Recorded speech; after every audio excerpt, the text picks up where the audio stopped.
Pagi hari ini saya senang sekali melihat Pastor Juliam. Tadi pagi saya dengar katanya lagi ada cedera pinggang dan tapi puji Tuhan, dianya sudah muncul di sini. Wow, thank you Jesus. Mari kita siapkan hati kita berdoa. Tuhan, Engkau tahu setiap kebutuhan, setiap pergumulan kami Tuhan. Engkau tidak pernah meninggalkan kami di tempat kami berada saat ini Tuhan. Engkau sangat real di dalam hidup kami. Engkau bukan sekedar konsep, bukan sekedar sesuatu yang kami sembah begitu jauh dari hidup kami Tuhan. The living hope is in us. Pengharapan yang hidup itu ada di dalam diri kami, membawa kami boleh melangkah maju dengan confident Tuhan. Knowing that you are with us. Thank you Jesus. Tuhan, pagi hari ini berbicaralah kepada kami lewat kesederhanaan, penuturan, kekurangan di dalam setiap kata-kata Tuhan. Roh Kudus-Mu yang mengambil alih ya Tuhan. Kiranya roh kebenaran itu yang akan mengajarkan kami, membawa kami ke dalam seluruh kebenaran firman-Mu. Terima kasih Tuhan, hati kami siap, kami terbuka kepadamu Tuhan. Thank you Jesus, thank you Lord, haleluya, amen. Wow, haleluya.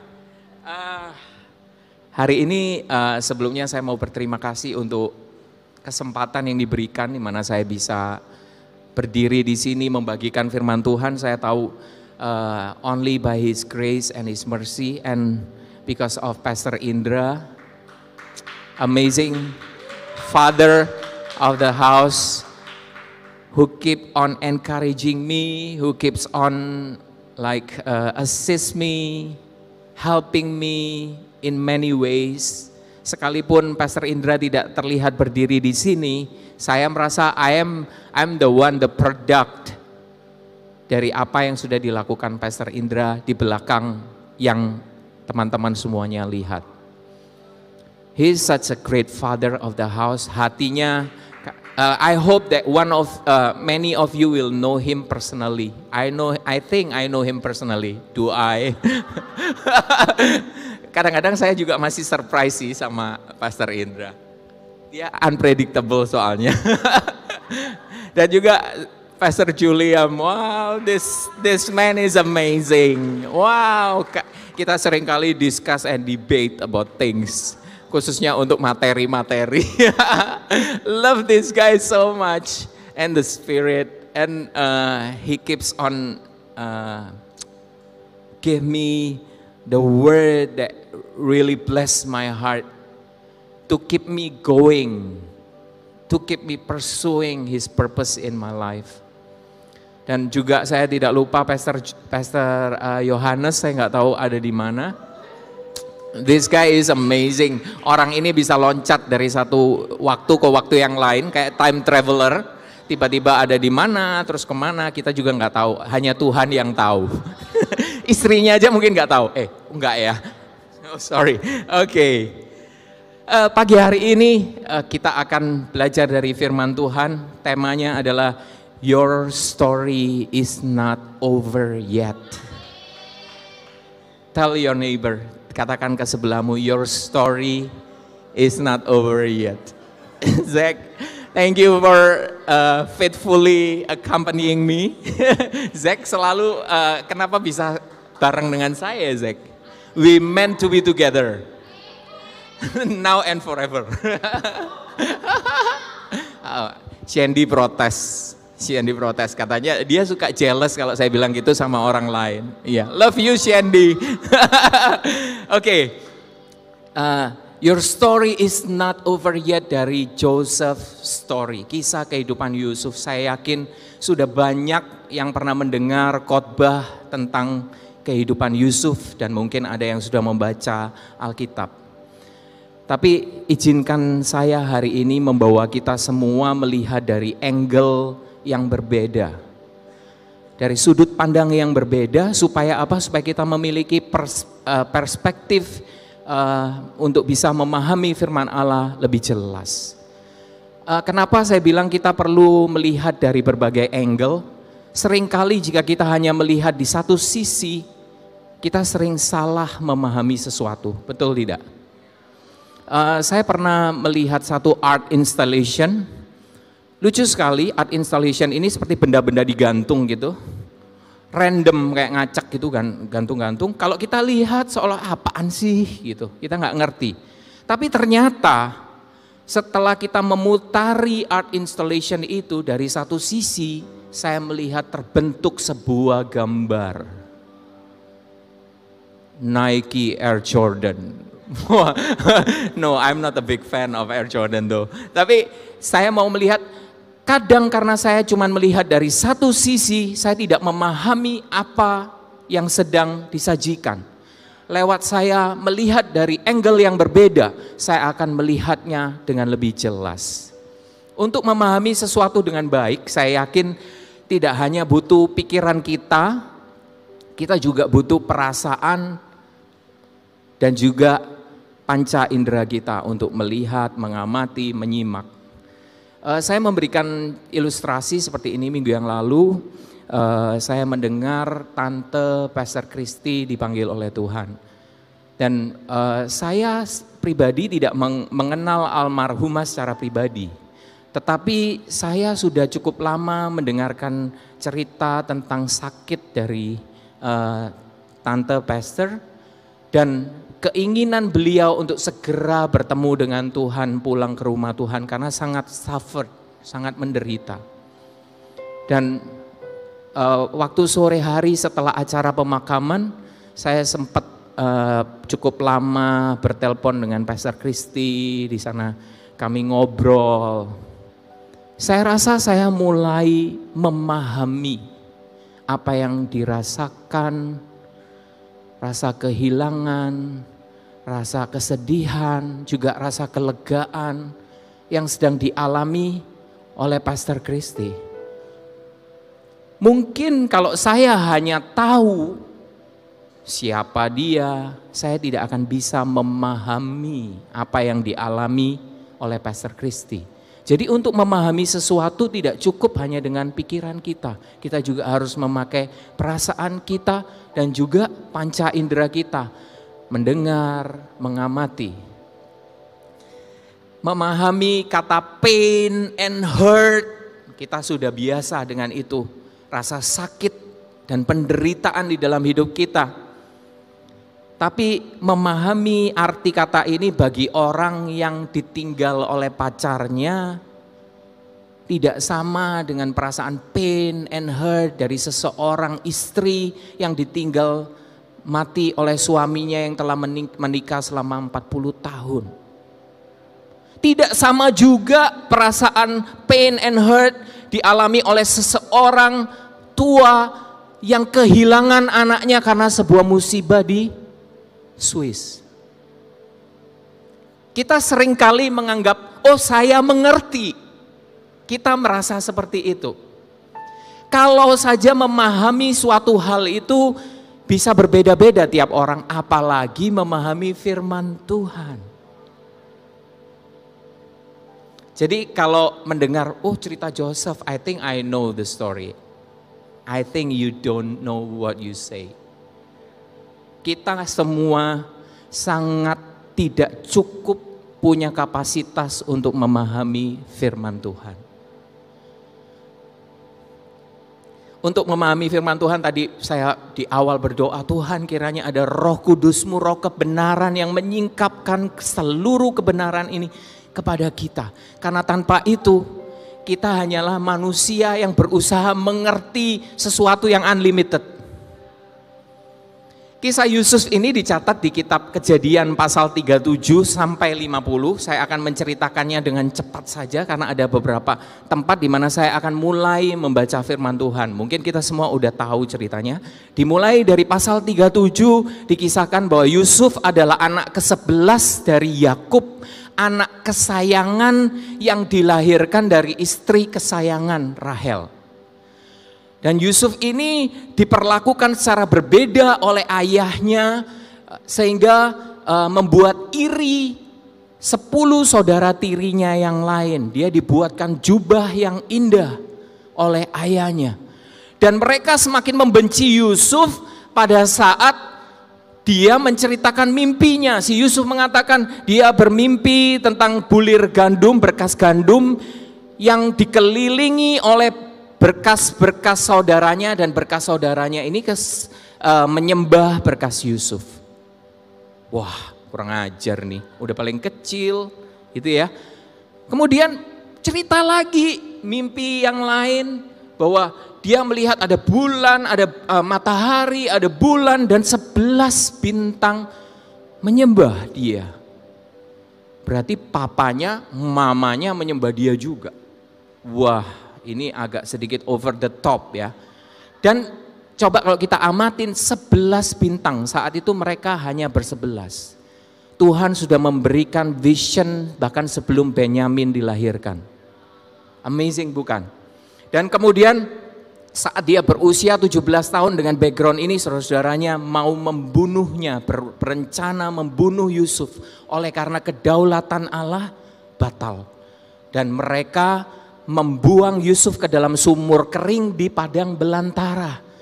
Dan tujuannya dibuang di sumur kering di tengah nothing, nowhere, supaya dia mati dengan sendirinya, tidak perlu harus membunuh. Tapi tiba-tiba Yehuda, kakak keempatnya, pencetus ide, dijual saja anak ini. Yusuf dijual sebagai budak ke negeri Mesir, kemudian jubahnya diambil dan dicelupkan ke dalam darah dan diberikan kepada Yakub ayahnya. Yakub melihat ini, dia bersedih, dia menangis dan dia berkabung. Dia tidak mau dihibur oleh semua anaknya. Dia mengira Yusuf pastilah sudah mati dikoyak oleh binatang buas. Kemudian di pasal 38, tadi 37 cerita Yusuf, saya ulang lagi dari 37 sampai 50. Di pasal ke-38 tiba-tiba seolah-olah cerita Yusuf ini diinterupsi oleh cerita yang lain. Cerita tentang Yehuda. Saya tadi katakan Yehuda ini pencetus ide yang menjual Yusuf sebagai budak. Yehuda ini adalah kakak keempat, kakak tiri nomor 4 dari Yusuf. Dan diceritakan tentang begitu kacau balaunya yang namanya kehidupan Yehuda. Di bagian akhir dari pasal itu, Yehuda tidur dengan menantu perempuannya yang dikiranya seorang pelacur. Kacau gak? Dan hasilnya perempuan ini, menantunya yang bernama Tamar ini mengandung dan melahirkan 2 anak kembar. Cerita ini seolah-olah nyisip di dalam cerita Yusuf. Seolah-olah memberikan kontras tentang pribadi Yusuf dengan pribadi Yehuda. Apa maksud Tuhan meletakkan cerita Yehuda di tengah-tengah cerita Yusuf? Di Mesir, ini saya lanjutkan pasal 39 sampai 40 something. Yusuf bekerja di sebuah rumah yang namanya Potifar di negeri Mesir sebagai budak. Dan Tuhan memberkati keluarga Potifar karena Tuhan menyertai Yusuf. Istri Potifar menyukai Yusuf dan berusaha menggoda Yusuf untuk tidur dengan dia. Tetapi Yusuf menolak. Sampai pada akhirnya ia difitnah dan kemudian Yusuf masuk ke dalam penjara. Bertahun-tahun dari kejadian itu Yusuf ada di penjara. Pada saat dia berumur 30 tahun. Tadi dibuang pada saat dia usia 17 tahun. 13 tahun waktu yang tidak singkat. Semua tragedi, semua hal buruk menimpa kehidupan Yusuf satu persatu. Dia seolah-olah dihajar oleh kesulitan yang bukan sebenarnya kesalahannya. Pada umur yang 30 tahun tiba-tiba Raja Firaun, Raja Mesir bermimpi. Dia melihat 7 ekor sapi yang gemuk, yang kemudian muncul lagi 7 sapi kurus, yang kurus memakan yang gemuk, tapi yang kurus tetap kurus. Wah, puji Tuhan ya kalau bisa begitu ya. Ada yang cuman membayangkan makanan aja gemuk gitu ya. Nah, ini ada lagi 7 bulir. Raja menjadi tidak bisa tidur. Dia melihat lagi mimpi kedua. 7 bulir gandum yang gemuk dan kemudian 7 bulir gandum yang kurus. 7 bulir gandum yang kurus ini menelan butir gandum yang gemuk itu tapi tetap kurus. Seluruh orang di Mesir, orang bijaksana tidak bisa mengartikan mimpi itu, hanya Yusuf yang tahu. Dan Yusuf setelah menafsirkan mimpi Firaun, dia akhirnya selain menafsirkan ya cuman artinya adalah 7 tahun masa kelaparan, 7 tahun masa kelimpahan sebelum 7 tahun masa kelaparan. Dan Yusuf memberikan ide, solusi atas masalah ini. Sehingga ia diangkat oleh Firaun menjadi tangan kanan Firaun. Orang kedua paling berkuasa di Mesir. Within 24 hours dari dungeon, penjara yang bukan penjara kayak zaman sekarang yang di bawah tanah, menjadi orang nomor 2 di seluruh Mesir. Dan saat itu setelah kejadian kelaparan ini Mesir menjadi negara adikuasa, negara dengan pengaruh yang sangat besar di dalam sejarah dunia. Ini cerita Yusuf. Dari cerita Yusuf kita mungkin sudah banyak mendengar firman yang mengatakan tentang pemeliharaan Tuhan. Ya, pasti ya, kesetiaan Tuhan pada janji-janjinya. Benar cuy. Ya, terus kita juga pernah mendengar dari pengkhotbah yang mengatakan tentang bagaimana ketekunan, kesetiaan, karakter dari Yusuf. Bagaimana dia menjaga kekudusan di hadapan manusia dan Tuhan memberkati Yusuf. Bukan saja memberkati hidup Yusuf, memberkati hidup seluruh keluarganya, bahkan memberkati seluruh bumi. Terus saya punya satu pertanyaan. Jika saya tidak sebaik Yusuf, jika saya tidak sekuat Yusuf, jika saya tidak selurus, sesetia Yusuf, apakah rencana Allah bisa terjadi di dalam hidup saya? Amen. Come on Nia. Nia tahu jawabannya langsung, bisa katanya. Yes. Terus apakah tujuan Allah di dalam hidup saya, lewat hidup saya dapat tergenapi? Coba kita akan pikirkan ini. Atau sebenarnya Tuhan punya hal lain yang tadi saya katakan, sisi yang lain yang ingin ia sampaikan, ia tunjukkan kepada kita lewat kisah Yusuf yang selama ini kita lihat dari angle yang berbeda. Di sisi yang lain di Kanaan mereka semua sedang kelaparan. Keluarga Yakub sedang kelaparan. Yakub itu adalah orang yang mempunyai perjanjian dengan Allah secara langsung.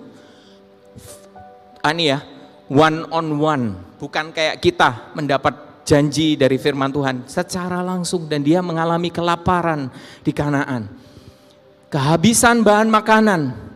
Dia mendengar di Mesir ada gandum yang dijual, maka ia menyuruh 10 anaknya untuk membeli gandum. Anak yang paling kecil saat itu Benyamin sudah lahir. Dan Yakub tidak membiarkan Benyamin pergi bersama saudara-saudaranya karena dia takut kejadian yang menimpa Yusuf akan menimpa Benyamin. Benyamin ini menjadi tempat curahan kasih sayang Yakub. Yakub balas dendam. Oh bukan, maksudnya menyayangi anaknya karena dia dulunya menyayangi Yusuf dan Yusufnya dia pikir sudah mati. Benyamin dikasih oleh ayahnya. Mereka kemudian bersepuluh berangkat ke Mesir. Sesampai di Mesir, Yusuf sudah jadi Perdana Menteri. Saya bayangkan Yusuf seperti Johnny Depp. Kenapa? Bukan karena isu kemarin dengan Amber ya. Mungkin dia, Vina ngerti ini, dia pakai maskara like Egyptian. Orang Egyptian zaman dulu ya seperti itu ya, dengan make up yang seperti itu. Mereka tidak mengenali Yusuf, sementara Yusuf mengenali kakak-kakaknya. Mereka bertemu dengan Yusuf dan di sana mereka menyembah Yusuf. Saat itu juga mimpi Yusuf 13 tahun yang lalu kembali. Mereka tidak tahu siapa yang ada di depan mereka. Mereka pikir Johnny Depp. Mereka dituduh mata-mata. Kemudian mereka berusaha menjelaskan latar belakang mereka bahwa mereka ini ada 12 bersaudara di dalam satu keluarga. Yang satu yang paling kecil sekarang masih ada bersama ayah mereka. Yang satu orang tidak ada lagi. Yusuf mendengarkan ini. Saat dia mendengar, Yusuf tahu, oh saya punya satu adik lagi, saya belum pernah ketemu. Maka Yusuf menguji mereka. Di ayat pasal 42 ayat 15 dengan jelas dikatakan Yusuf menguji mereka untuk membawa Benyamin ke tanah Mesir. Untuk apa? Sebenarnya tujuan Yusuf apa menguji mereka? Apakah mereka menjaga Benyamin atau memperlakukan Benyamin seperti dia? Kejadian pasal 42 ayat 21, silakan ditayangkan slide-nya. Slide yang pertama. Tadi cuman background, saudara-saudara. Oke. Oke. It's gonna be short though. Mereka berkata seorang kepada yang lain. Di depan Yusuf nih, mereka berkata seorang kepada yang lain, betul-betullah kita menanggung akibat dosa kita terhadap adik kita itu.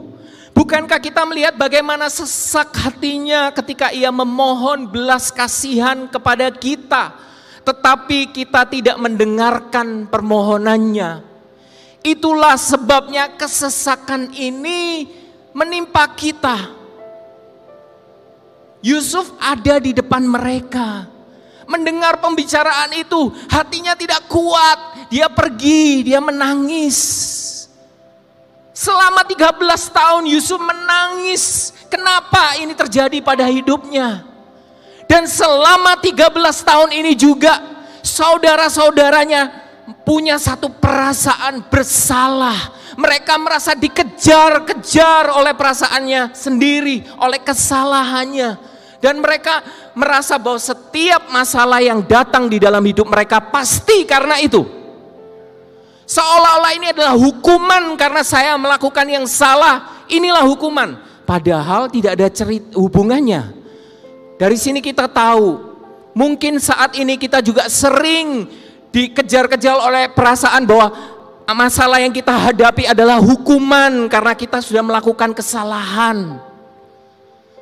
Tuhan mau kita tahu, kalau mereka tidak tahu, karena Yesus belum datang. Tapi hari ini saya mau ingatkan kita semua yang ada di ruangan ini, semua yang menonton tayangan ini secara online, Yesus sudah membayar semua kesalahanmu.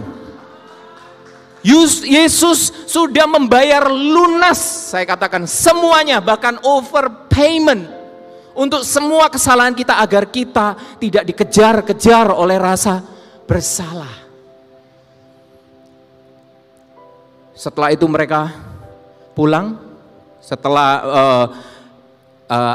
kejadian itu, Simeon harus tinggal sebagai jaminan, sisanya boleh pulang. Yang lain pulang untuk membawa bahan makanan kembali ke Kanaan. Simeon dijadikan jaminan untuk membawa adik mereka Benyamin ke tanah Mesir. Sesampai di rumah, mereka menceritakan ini kepada Yakub, bahwa mereka harus membawa adik mereka kalau mau beli makanan lagi, karena masih ada masa kelaparan yang belum selesai. Kalau nanti makanan habis, kami nggak akan berani ke sana, karena kami akan dibunuh kalau kami tidak membawa adik kami, dan kami dianggap sebagai mata-mata. Mendengar cerita anak-anaknya, Yakub kira-kira mengizinkan Benyamin pergi? Tidak. Dia tidak mengizinkan Benyamin pergi sampai saat gandum sudah habis. Coba bayangkan saat itu, mungkin Yakub berdoa sama Tuhan, Tuhan biar anakku gak diambil, aku gak mau ada apa-apa terjadi dengan Yakub. Dia mungkin sudah memohon sama Tuhan supaya ini gak terjadi. Tetapi seolah-olah Tuhan diam saja, Tuhan tidak mendengarkan. Anak itu terpaksa harus diizinkannya pergi ke Mesir bersama saudara-saudaranya. Yehuda, tadi saya katakan kakak keempat, menjamin, menanggung Benyamin kepada ayahnya. Coba kita lihat ayatnya, bukan ayahnya ya. Kejadian 43 ayat 9. Akulah yang menanggung dia. Engkau boleh menuntut dia daripadaku. Jika aku tidak membawa dia kepadamu dan menempatkan dia di depanmu, maka akulah yang berdosa terhadap engkau untuk selama-lamanya. Seperti kita hari ini, kita tidak tahu akhir ceritanya. Yakub saat itu, kalau kita udah tahu ceritanya, Yakub saat itu tidak tahu akhir ceritanya. Ia seolah dipaksa melepaskan, merelakan sesuatu yang paling berharga, sesuatu yang sangat disayanginya. Ia tidak rela, ia berusaha mempertahankannya. Tadi saya katakan mungkin dia sudah berdoa, mungkin berdoa puasa mungkin, agar Benyamin tidak jadi pergi. Dan ketika itu terjadi dia mungkin bertanya-tanya, why God?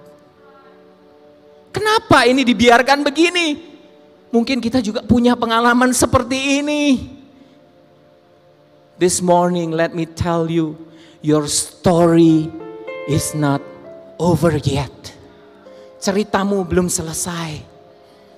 Mereka kembali ke Mesir, membawa Benyamin, ini di kitab Kejadian pasal 44. Yusuf bertemu dengan 11 saudara-saudaranya, complete tim main bola ya. Yusuf mengadakan perjamuan untuk mereka. Dan saat tiba mereka pulang, saat mereka akan pulang, Yusuf menguji mereka untuk yang kedua kalinya. Ia menyuruh kepala pelayannya menaruh pialanya ke dalam kantung gandum Benyamin. Piala dan uang untuk membayar gandum itu ditaruh di dalam kantung Benyamin. Dalam perjalanan pulang, mereka tiba-tiba dikejar dan digeledah. Mereka mengatakan karena mereka confident, mereka tidak mencuri apapun di rumah Yusuf. Mereka confident. Namun bayangkan kejadiannya ketika piala itu ditemukan di kantong gandum Benyamin. Bukan yang lain, bukan Simeon, bukan Lewi, bukan Dan, bukan Gad, bukan Asher. Tapi kok ya Benyamin ya? Seolah-olah Benyamin ini yang dikejar-kejar mulu ya. Mereka tadi bilang dengan confident, kalau sampai kedapatan piala itu di kantong siapa, orang itu biar dibunuh aja. Kami semua biar jadi budak. Mereka yang bilang. Mereka setelah menemukan itu, mereka tidak bisa berkata-kata, mereka balik bertemu dengan Yusuf. Wow, bayangkan saya tadi katakan untuk memahami, tidak cukup hanya pakai pikiran kita, pakai perasaan kita, pakai panca indera kita. Mereka kembali, hati mereka kacau. Kenapa kacau? Karena mereka pikir kalau seandainya yang ditinggal cuman Benyamin, kami boleh pulang. Kami juga gak berani ketemu ayah kami. Ayah kami pasti mati kalau tahu Benyamin tidak pulang. Pulang salah, gak pulang salah. Ini yang terjadi pada mereka. Dan kemudian di hadapan Yusuf, Yehuda membela Benyamin. Kita lihat ayatnya. Kejadian 45 ayat 33, oleh sebab itu baiklah hambamu ini tinggal menjadi budak tuanku menggantikan anak itu. Perhatikan. Dan biarlah anak itu pulang bersama dengan saudara-saudaranya. Yehuda ini orang yang menyuruh menjual Yusuf. Memohon untuk Benyamin. Yehuda tidak berusaha membela diri. Ia juga sekalipun ia tidak bersalah, dia berkata, biar aku saja yang menggantikan dia. Biar aku saja yang menggantikan dia. Mendengar pembelaan Yehuda untuk adiknya, Yusuf sudah tidak bisa menahan dirinya lagi. Tiba-tiba penguasa Mesir itu menyuruh semua orang keluar dari ruangan itu, tinggal mereka berdua belas. Dan tiba-tiba Yusuf menangis dengan suara yang sangat keras, dikatakan sampai kedengaran seluruh istana. Coba bayangkan kejadian itu. Mungkin saudara-saudaranya bingung, sudah takut, bingung. Yang nangis itu mestinya kita dong. Kok you nangis? Heran kan? Mestinya kan yang nangis I dong. Tapi begitu mereka heran, terkejut. Kita lihat ayat selanjutnya. Dan Yusuf berkata kepada saudara-saudaranya, akulah Yusuf. Masih hidupkah Bapa? Tetapi saudara-saudaranya tidak dapat menjawabnya. Sebab mereka takut dan gemetar menghadapi dia. Mendengar kata, akulah Yusuf, bukan mereka senang. Mereka lebih kaget lagi. Kenapa lebih kaget? Ini dulu orang yang saya benci, orang yang saya jual, yang mau saya bunuh, tiba-tiba sekarang jadi penguasa yang punya kekuasaan. Ia pasti tidak akan memaafkan saya, ia akan menghukum saya. Mereka ketakutan dan mereka speechless. Ayat selanjutnya, lalu kata Yusuf kepada saudara-saudaranya, mari dekat-dekat. Maka mendekat mereka. Setelah mendekat dia berkata begini, katanya lagi, akulah Yusuf saudaramu yang kamu jual ke Mesir. Oh enggak kayak gitu ya. Ini saya ambil versi komiknya. Akulah Yusuf yang kamu jual ke Mesir. Tahu kita yang jual, kita yang salah deh gitu ya. Kalau tadinya dia takut untuk pulang, mereka sudah tidak takut lagi untuk pulang. Karena apa? Karena toh mereka tidak akan bisa tahu ayahnya meninggal karena mereka meninggal duluan. Iya kan? Mereka yang tadinya takut melihat ayahnya meninggal, sekarang setelah mendengar, aku Yusuf yang kamu jual kan gitu. Wah mati deh kita. Saya mati duluan. Namun Yusuf berkata, nah ini perhatikan. Ayat ini seolah-olah dilewatkan begitu banyak orang. Tetapi sekarang janganlah bersusah hati dan janganlah menyesali diri. Karena kamu menjual aku ke sini. Sebab untuk memelihara kehidupanlah Allah menyuruh aku mendahului kamu. Allah menyuruh aku. Kamu menjual aku ke sini. Karena telah 2 tahun ada kelaparan dalam negeri ini dan selama 5 tahun lagi orang tidak akan membajak dan menuai.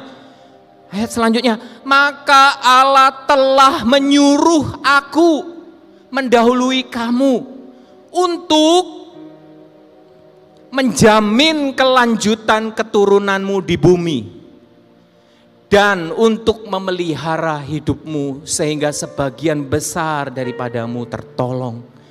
Jadi bukanlah kamu yang menyuruh aku ke sini, tetapi Allah. Dialah yang telah menempatkan aku. Di sini kita melihat tujuan Allah mengizinkan Yusuf dijual ke Mesir. Bukan untuk mengajar kita tentang reward kesetiaan, ketekunan. Melainkan untuk memelihara kehidupan.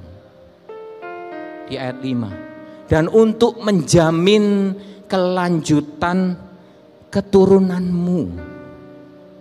Keturunanku atau keturunanmu. Di sini dikatakan keturunanmu. Saya ada masalah dengan terus terang ayat 5 dan 7 ini. 2 kali Yusuf berkata, Allah menyuruh aku mendahului kamu. Bukankah karena kebencian Yehuda mereka menjual Yusuf sebagai budak, mereka membuangnya dan ingin menghancurkan hidup Yusuf. Namun Yusuf berkata, Allah menyuruh dia mendahului mereka. Kita lihat slide-nya. They were selling him. Behind the scene, God was sending him. They were getting rid of him. They were getting rid of him. God was preparing to use him. They want to get rid, but God want to use. People want to throw you away like garbage, but God want to use you. They thought they were destroying him, his dream, his future.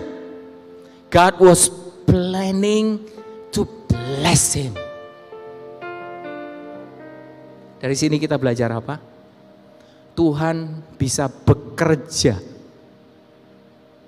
Saya ulang, Tuhan bisa bekerja melalui kebencian, pengkhianatan, penjara, perbudakan, ketidakadilan.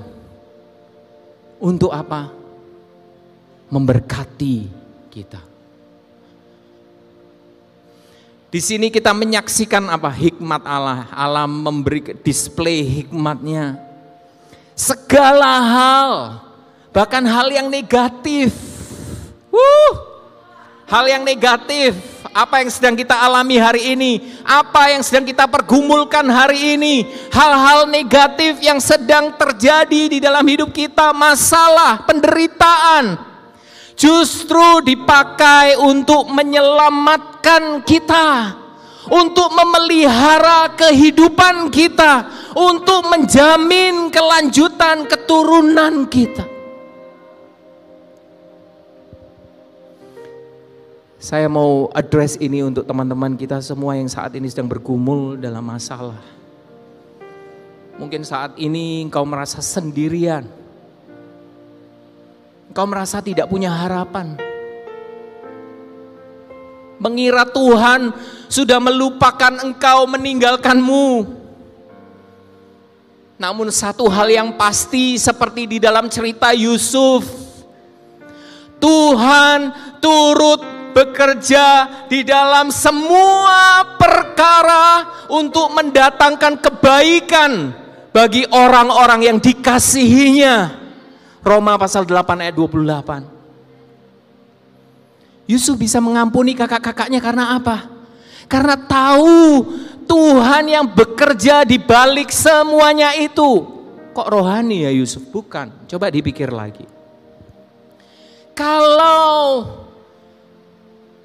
Yusuf saat ini Yusuf menjadi perdana menteri di Mesir, ini hanya bisa terjadi karena dia dipenjara. Dia dipenjara bertemu dengan juru minuman raja yang memperkenalkan dia pada Raja Firaun. Dan dia dipenjara di Mesir karena apa? Karena dia dituduh, dia difitnah oleh istri Potifar.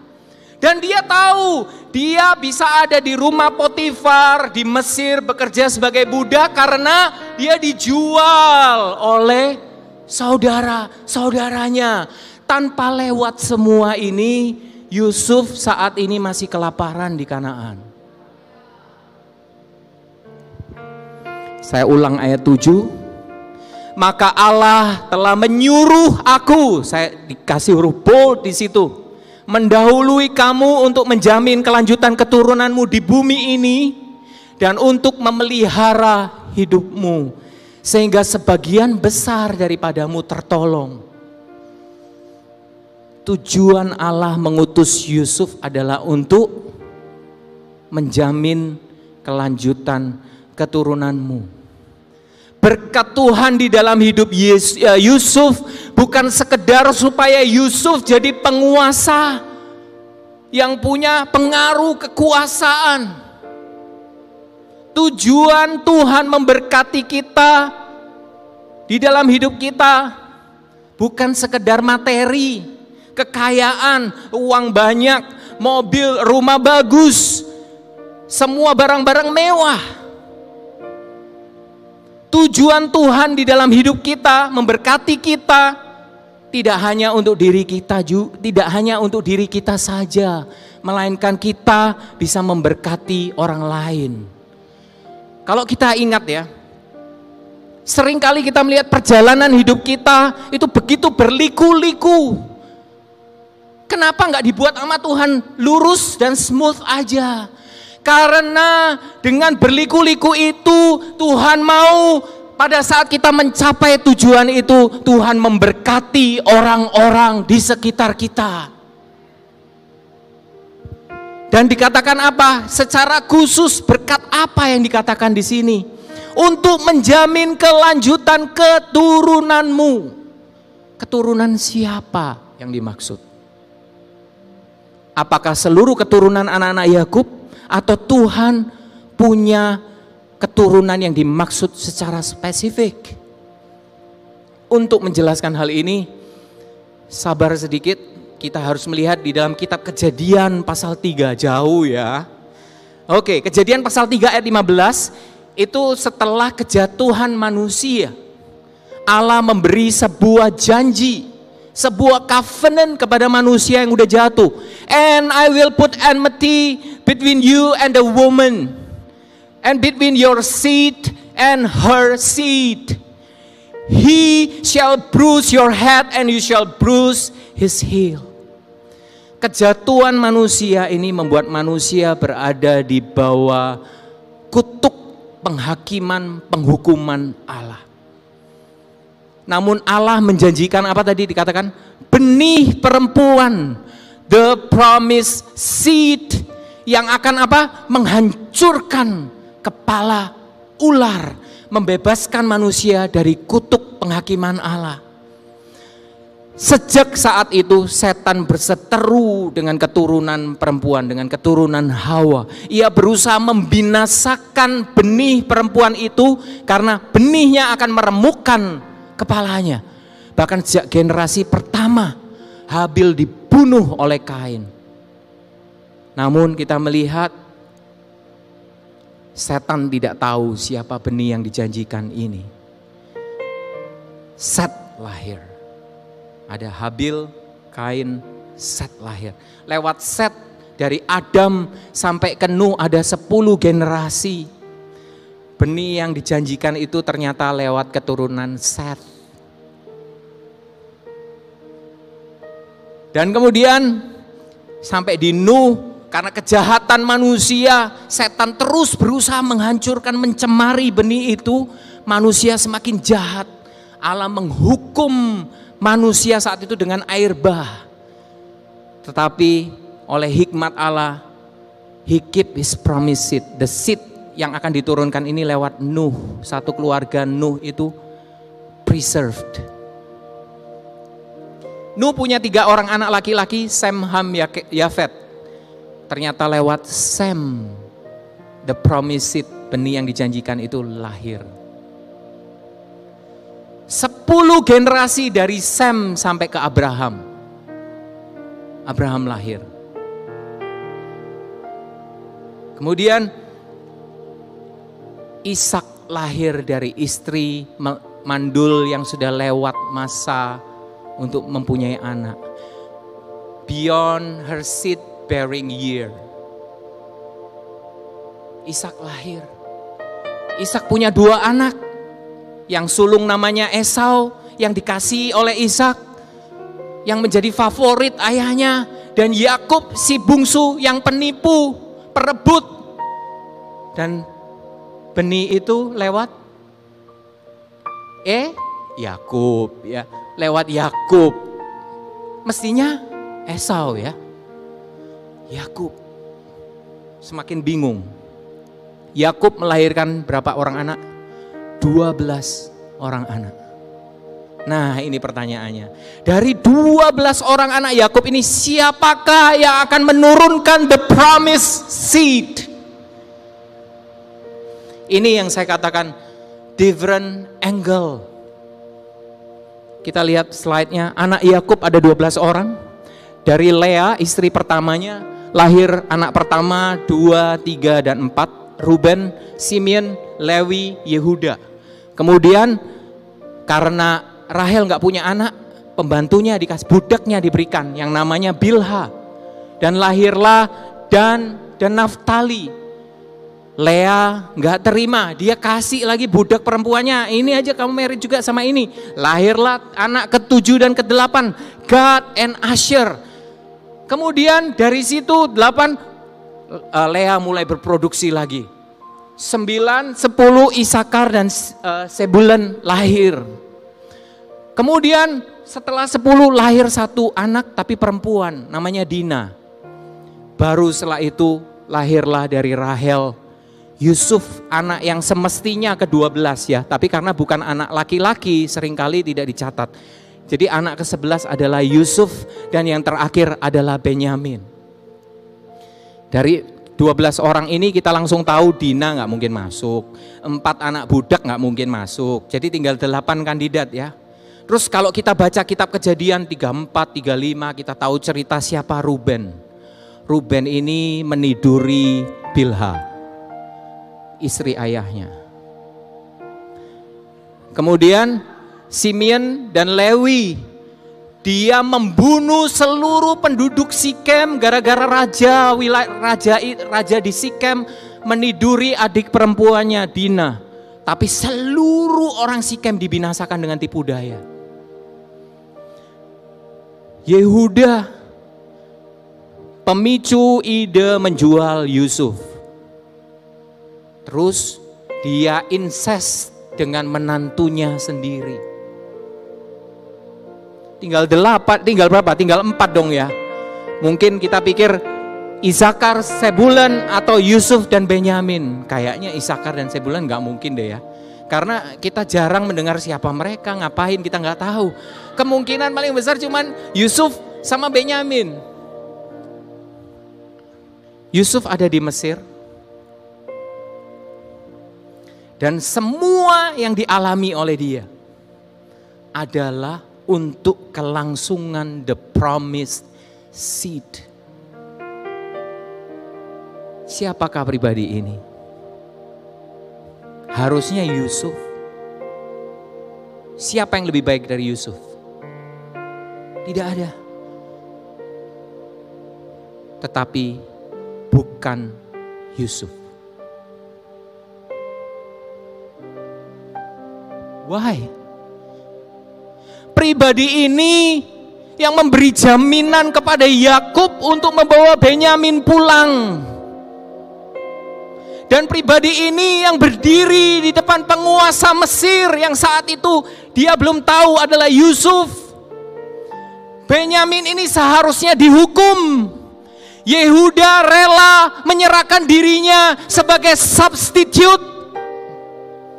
Dihukum di Mesir untuk menggantikan Benyamin yang sangat dikasihi oleh ayahnya. Agar apa? Agar Benyamin bisa kembali bersama dengan ayahnya. Yang dilakukan Yehuda ini merupakan bayangan dari apa yang akan dilakukan oleh the promised seed. Alasan Yehuda mungkin saat itu karena dia sudah kadung janji sama ayahnya untuk bawa Benyamin pulang. Namun lewat Yehuda, saya katakan lewat Yehuda, orang yang banyak melakukan kesalahan yang fatal, yang seharusnya tidak pantas, the promised seed diturunkan. Allah mempercayakan hal yang begitu penting ini, begitu berharga di hatinya kepada Yehuda. Saya jadi teringat kisah Petrus yang sudah mengkhianati dia. Kepadanya dipercayakan domba-domba yang berharga bagi dia. sebelum Yesus pergi. Kalau saya sebagai orang yang mengambil keputusan, Cheng-Li-nya bukan dia. Unqualified, undeserved, underqualified ya. Dari keturunan Yehuda 11 generasi lahir Daud. Seseorang yang turun ke lembah Elah menghadapi raksasa dari Filistin yang bernama Goliat yang menantang bangsa Israel. Daud turun ke lembah itu mewakili seluruh bangsa Israel menghadapi musuh. Dan Daud mengalahkan musuh yang terkuat untuk bangsanya. Bagaimana ia memenangkan pertempuran itu sehingga seluruh bangsa Israel menang bersama dengan dia. Karena seluruh bangsa Israel ada di dalam dia, diwakili oleh dia. Lewat Daud, 28 generasi dari Daud, Yesus lahir. Next slide. Yesus, sang benih yang dijanjikan. 2000 tahun prosesnya. Ia menyatakan dirinya sebagai the promised seed pada saat dia menyatakan tentang kematiannya. Mari kita lihat ayatnya. Aku berkata kepadamu, sesungguhnya jikalau sebiji gandum tidak jatuh ke dalam tanah dan mati, ia tetap satu biji saja. Tetapi jika ia mati, ia akan menghasilkan banyak buah. Yesuslah biji gandum yang harus jatuh ke dalam tanah dan mati. Oleh kematiannya menghasilkan kita semua, anak-anaknya, gerejanya. Semua tokoh di perjanjian lama ini adalah lambang, bayangan dari the promised seed, Yesus. Yesus melakukan semua yang dilakukan Yehuda, Daud. Bagaimana ia menyerahkan dirinya menggantikan manusia yang dikasihi Allah, yang seharusnya dihukum karena dosa. Ia yang menanggung hukuman manusia. Dan karenanya ia harus turun ke lembah maut. Di dalam lembah maut dia harus berhadapan dengan musuh terbesar manusia, maut, kematian. Dan di lembah maut itu dia mengalahkan musuh terbesar itu. Di lembah maut itu dia menghancurkan kepala ular, menghancurkan kutuk penghakiman Allah atas manusia. Manusia diselamatkan. Dan oleh kebangkitannya kita dibenarkan oleh Allah. Ayat itu semua ada ayatnya ya, bukan kata-kata saya. Saat dia turun, ia menghancurkan iblis yang berkuasa atas maut, itu ada di Ibrani pasal 2 ayat 14. Dan saat dia bangkit membenarkan kita, itu ada di Roma 4 ayat 25. Kenapa jadi Yohanes? Oke, Yusuf dijual ke Mesir bukan supaya dia diberkati secara jasmani, menjadi kaya, sukses, menjadi teladan ketaatan, kesetiaan.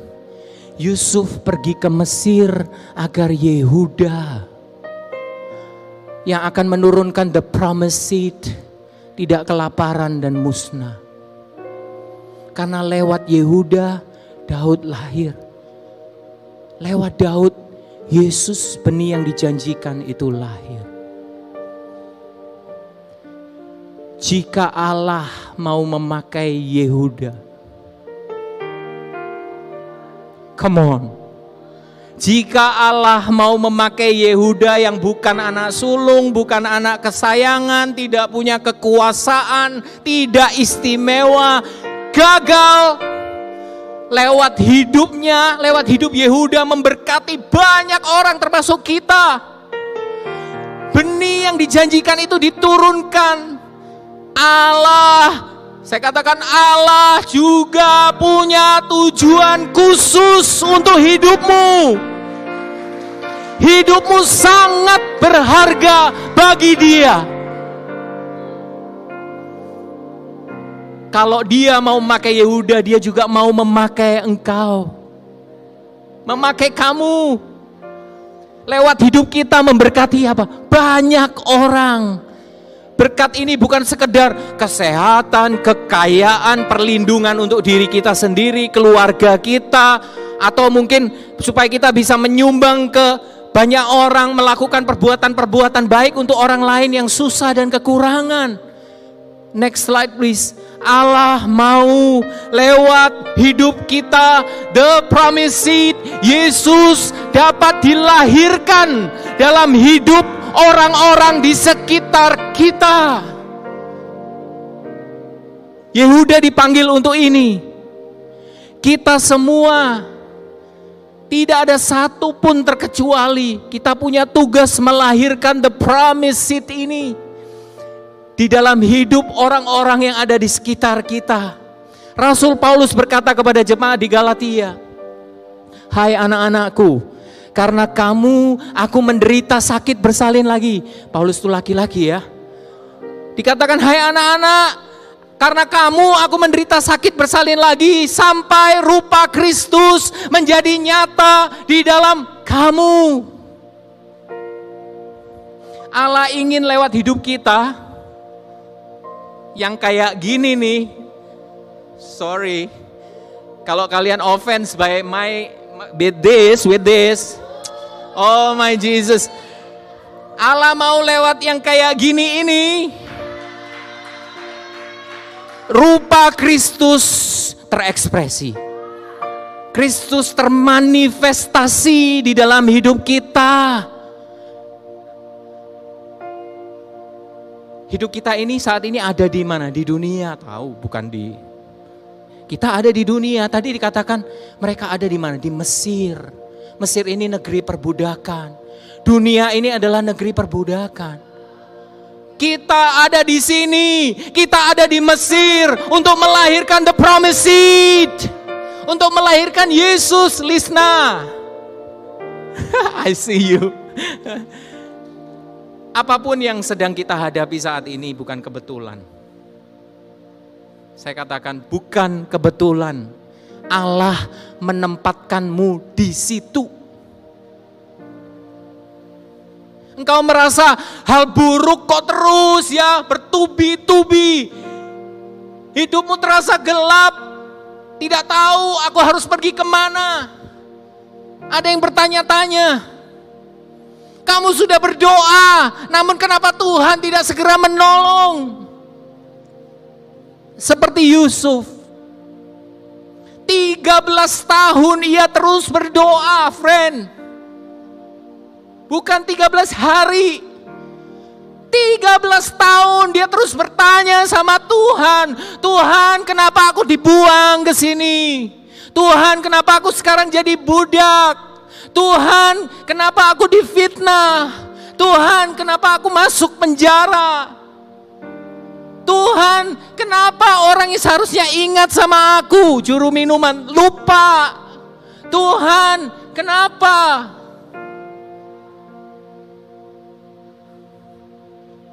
Bukan kebetulan. Dan saya katakan, Ia bekerja di dalam segala sesuatu untuk kebaikan kita. Artinya apa? Dia tahu apa yang terbaik. Hah? Kok yang kayak gini yang terbaik? Hey, the story is not over yet. Karena Ia tidak pernah terlambat. Dia tidak pernah lupa. Dia tidak pernah gagal. Haleluya. Kita boleh mempercayakan hidup kita kepadanya. Kenapa? Kalau Dia saja tidak menyayangkan anaknya dan harus melewati 2000 tahun yang begitu sulit. Dia memberikan anaknya bukan supaya kita sayang-sayang, supaya kita tolak supaya kita bunuh. Untuk apa? Untuk menyelamatkan kita. Lebih-lebih lagi terhadap penderitaan kita, apakah Tuhan tidak mengasihi kita? Apakah Dia tidak cukup mengasihi kita dengan bukti yang sudah diberikannya? Roma pasal 8 ayat 35 sampai 39. Saya harap worship team boleh naik.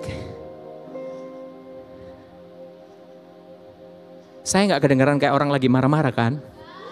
Oke. Soalnya saya sering diprotes istri saya, kamu kalau ngomong kayak ngajak orang berantem gitu. Sebenarnya mungkin dia curhat ya. Roma 8 ayat 35 sampai 39, ayat ini seharusnya bisa jadi assurance untuk mereka, untuk setiap kita yang sedang bertanya, apakah Dia mengasihi aku? Siapakah yang akan memisahkan kita dari kasih Kristus? Penindasan, kesesakan, penganiayaan, kelaparan, ketelanjangan, bahaya, pedang. Seperti ada tertulis, oleh karena engkau kami ada dalam bahaya maut sepanjang hari. Kami telah dianggap sebagai domba-domba sembelihan. Tetapi dalam semuanya itu kita lebih daripada orang-orang yang menang. Oleh Dia, menang karena apa? Oleh Dia yang telah mengasihi kita. Bukan karena kita bisa, tapi oleh karena tahu Dia mengasihi kita. Sebab aku yakin bahwa baik maut maupun hidup, yuk naik, jangan takut saya tidak menggigit. Baik malaikat, pemerintah-pemerintah yang ada sekarang maupun yang akan datang, atau kuasa-kuasa baik yang di atas maupun yang di bawah, atau sesuatu makhluk lain, tidak akan dapat, tidak akan dapat, tidak akan dapat, tidak akan dapat, tidak akan dapat memisahkan kita dari kasih Kristus. Dialah Yesus Tuhan kita. Tidak ada apapun juga yang dapat memisahkanmu dari kasih Kristus. Jika Yehuda tadi, saya harap mungkin lampunya boleh dimatikan untuk di floor. Tundukkan kepala. Jika Yehuda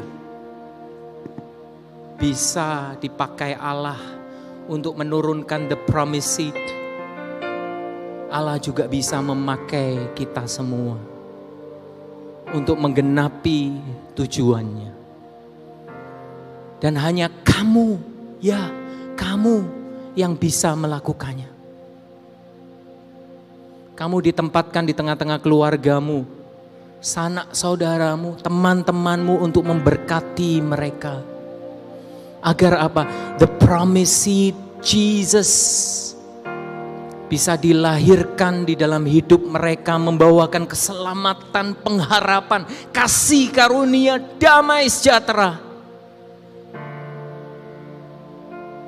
Jika tantangan yang berat membuatmu ragu, ingat, hidupmu berharga bagi Tuhan. Engkau dijaganya bahkan tanpa sepengetahuanmu.